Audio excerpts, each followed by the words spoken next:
This is a reading of the text State Monopoly versus Socialism by James Connolly, originally published on June 10th, 1899, later published by James Connolly a second time as part of his pamphlet The New Evangel, which was printed in 1901, and later this was transcribed and marked up for the Marxists Internet Archive by Endo Callahan, and I'm currently reading it on the Marxist Internet Archive, which is a source I recommend because it is full of a lot of texts, really an invaluable resource.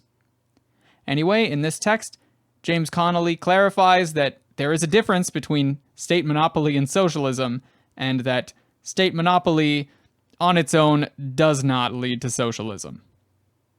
And that's enough of my introduction. On with the text. One of the most significant signs of our times is the readiness with which our struggling middle class turns to schemes of state or municipal ownership and control for relief from the economic pressure under which it is struggling. Thus, we find in England demands for the nationalization of the telephone system, for the extension of municipal enterprise in the use of electricity, for the extension of the parcel system in the post office, for the nationalization of railways and canals. In Ireland, we have our middle-class reformers demanding state help for agriculture, state purchase of lands, arterial draining, state construction of docks, piers, and harbors, state aid for the fishing industry, state control of the relations between agricultural tenant and landlord, and also nationalization of railways and canals. There is a certain section of socialists, chiefly in England, who never tire of hailing all such demands for state activity as a sign of the growth of the socialist spirit among the middle class, and therefore worthy of all the support the working class democracy can give. In some degree, such a view seems justifiable. The fact that large sections of the capitalist class join in demanding the intervention of the state in industry is a sure sign that they, at least, have lost the overweening belief in the all-sufficiency of private enterprise which characterized their class a generation ago, and that they have been forced to recognize the fact that there are a multitude of things in which the brain, self-reliance, and personal responsibility of the capitalist are entirely unnecessary. To argue that, since in such enterprises the private property holder is dispensed with, therefore he can be dispensed with in all other forms of industrial activity, is logical enough, and we really fail to see in what manner the advocates of capitalist society can continue to clamor for such state ownership as that alluded to, ownership in which the private capitalist is seen to be superfluous, and yet continue to argue that in all other forms of industry the private capitalist is indispensable.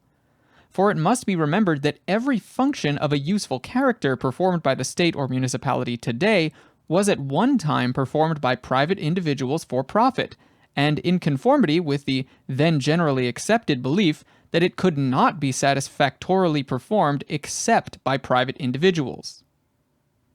But all this notwithstanding, we would, without undue desire to carp or cavil, point out that to call such demands socialistic is in the highest degree misleading. Socialism properly implies, above all the things, the cooperative control by the workers of the machinery of production. Without this cooperative control, the public ownership by the state is not socialism. It is only state capitalism. The demands of the middle-class reformers, from the Railway Reform League down, are simply plans to facilitate the business transactions of the capitalist class. State telephones, to cheapen messages in the interest of the middle class who are the principal users of the telephone system. State railways, to cheapen carriage of goods in the interest of the middle class trader. State construction of piers, docks, etc., in the interest of the middle class merchant. In fact, every scheme now advanced in which the help of the state is invoked is a scheme to lighten the burden of the capitalist, trader, manufacturer, or farmer. Were they all in working order tomorrow, the change would not necessarily benefit the working class. We would still have in our state industries, as in the post office today, the same unfair classification of salaries, and the same despotic rule of an irresponsible head. Those who worked most and hardest would still get the least remuneration, and the rank and file would still be deprived of all voice in the ordering of their industry, just the same as in all private enterprises.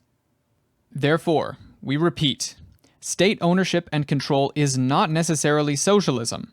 If it were, then the army, the navy, the police, the judges, the jailers, the informers, and the hangmen all would be socialist functionaries, as they are state officials.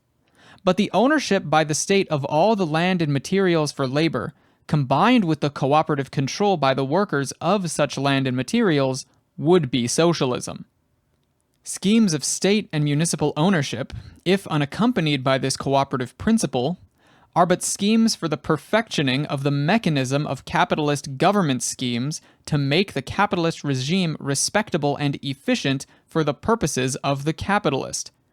In the second place, they represent the class-conscious instinct of the businessman who feels that capitalist should not prey upon capitalist, while all may unite to prey upon the workers.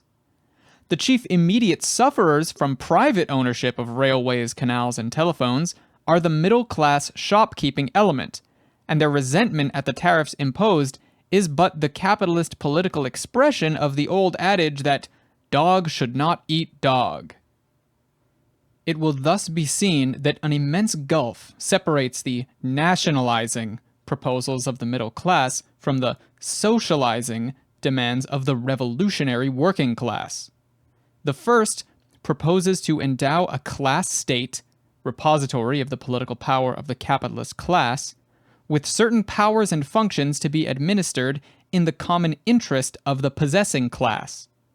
The second proposes to subvert the class state and replace it with the socialist state, representing organized society, the socialist republic. To the cry of the middle-class reformers, "Make this or that the property of the government," we reply, yes, in proportion as the workers are ready to make the government their property. And that's the end of the text. It was a nice short one where he clarified that state ownership is not socialism, and on its own, it will not lead to socialism. This is something that a lot of newer left-wing people get mistook on, where they think that just if the state nationalizes more and more industries, eventually it'll nationalize everything and we'll have socialism. But that's absolutely not going to happen. And James Connolly, you know, he clarifies a particular point here that I think is quite helpful and quite useful. Anyway, that's all for my end commentary. And don't forget, ruthless criticism of all things.